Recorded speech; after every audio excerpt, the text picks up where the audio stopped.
Yo, hello guys and welcome back again to a brand new video. In today's tutorial guys, I will show you how to change your address in Wise. So basically guys, there is multiple ways in order to change your address and that's what I'm going to show you in this video. So first of all guys, I will need you to open Wise in your phones. If you have your phones, just go download the Wise on, for example, App Store if you are using iOS, and you can download it on the Google Play if you have Android.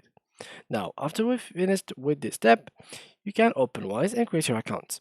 Now, for us, PC users, you can just go to any kind of browser URL and type Wise and do the same thing, which is creating an account. Now, in case you wanted to change your address, well, if you went to settings here, you will find that you have all of this information that doesn't have really any information about your address. You have the email address, so you can, if you wanted to change your email address, and that's what you want to change, you can just click here and you will find all the information which are on the website. So click login to Wise, click on name the top right hand corner, so here, and then you can just finish account setup. So you just have to personal account, etc. Change email address and type your new email address, etc., etc., etc.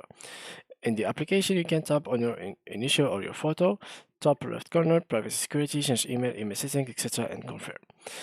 For now, for those who want to change the address, for example, the real address, so you just have to, before you create your own account, you just get here, get started, and click let's go. Personal account, click on open, and here you'll find the home address. So make sure that you put the correct address, because later on you will not be able to change it, because after they will check the information of your ID card and etc., you will find that they are not similar and they will not accept your account and it will be rejected. So make sure that you, in this process, in this method, in this moment right now, you have to put the correct address, so for later on you will not be rejected from the support team. So yeah guys, that was it for today's video. If you enjoyed, please leave a like and thank you for watching.